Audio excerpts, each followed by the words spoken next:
Realmente José supo ser astilla de un buen tronco y parecerse al Señor que lo había creado y, en concreto, al Hijo que le había sido dado. Y todo ello siempre desde el silencio del corazón.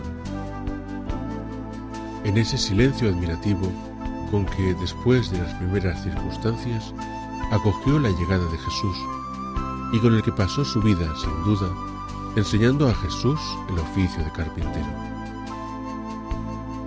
En el silencio del taller de carpintería tuvo que quemar muchas horas con Jesús. Los dos, uno junto al otro, palabra tras palabra, minuto tras minuto, fueron consumiendo, gastando para la gloria de Dios cada uno de sus días.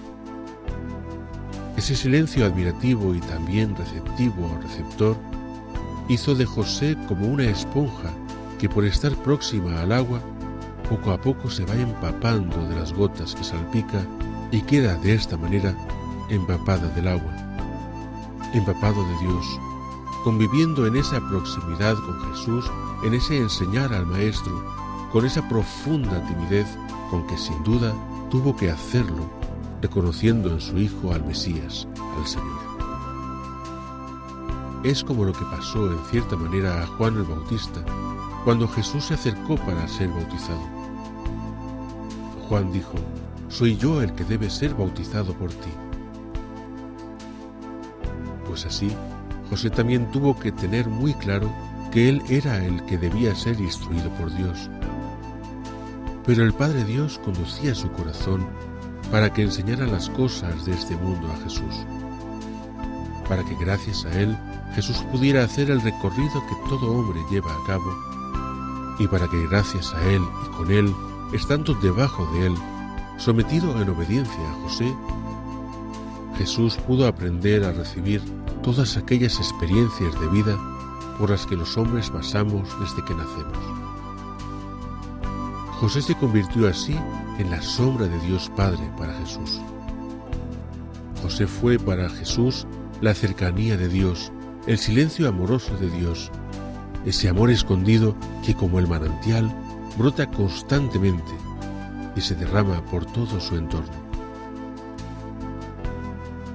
José vivió su vida con un solo corazón con Jesús y a él ofreció no los mejores, sino todos los años que Dios le concedió vivir.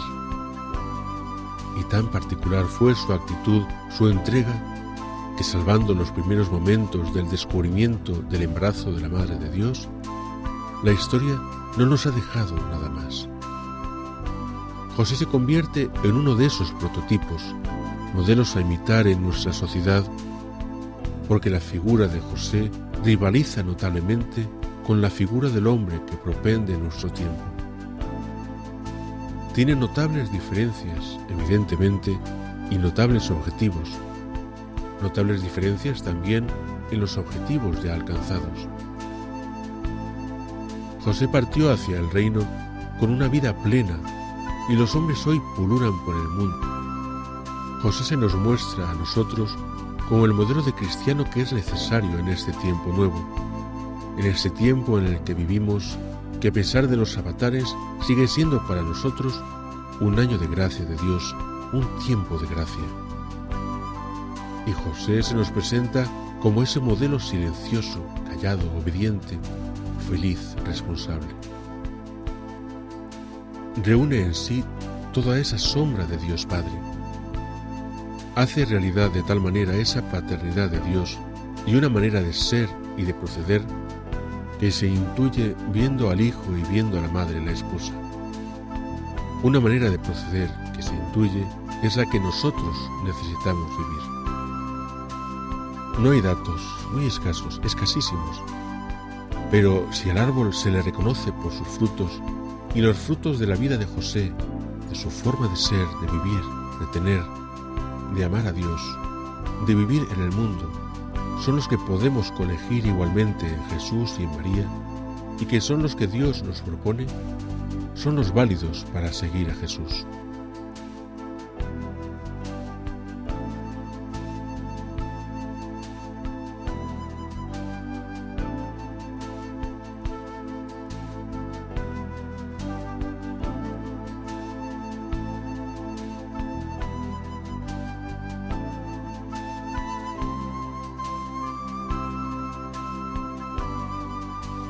Por eso la Iglesia quiso asumirlo como patrón, protector y guía de la Iglesia universal, porque encierra el modelo de vida que Jesús anunció, porque encierra la manera de vivir del propio Jesús siendo solamente un hombre, llegando a ser nosotros hombres capaces de amar hasta la obediencia final, capaces de amar hasta la entrega plena, capaces de amar hasta, si se nos permite decirlo así, instruir al propio Mesías, desde la pequeñez de la humildad.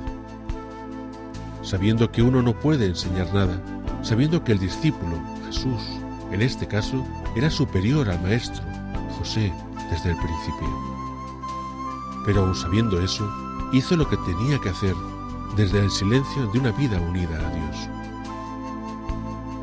Ahí tenemos todas las claves y todas las respuestas. Y José nos sitúa frente a Jesús, frente a frente, cara a cara, para encontrarlo, para que aprendamos a vivir. Y al mismo tiempo se nos ofrece a nosotros mismos también, cómo no, como intercesor, porque Él es la sombra de Dios Padre. Él es la proyección de Dios Padre, como la sombra es la proyección de la figura humana o del objeto. La sombra no puede existir sin estar unida a la persona o al objeto y al mismo tiempo a la luz. En la oscuridad no hay sombras, hace falta la luz para ver y reconocer la sombra. Si miramos a Dios, reconoceremos también a José. Pero si miramos a José, terminaremos viendo a Dios, porque la sombra está unida siempre a la luz y a la imagen que la proyecta. Por eso José es importante en la vida de la Iglesia, y por eso es también importante en nuestra vida. Aprendamos de él también a vivir tan cerca de la luz, de tal manera que siendo nosotros sombra, podamos ser referencia para los que nos rodean. Igual que nosotros, viendo la sombra de José y siguiendo su ejemplo, podemos descubrir la luz y el encuentro con Dios. De esa misma manera que quien pueda un día contemplarnos, no se quede en nosotros, sino que fije su mirada en la luz que hace posible la sombra y en la imagen de aquel que la proyecta.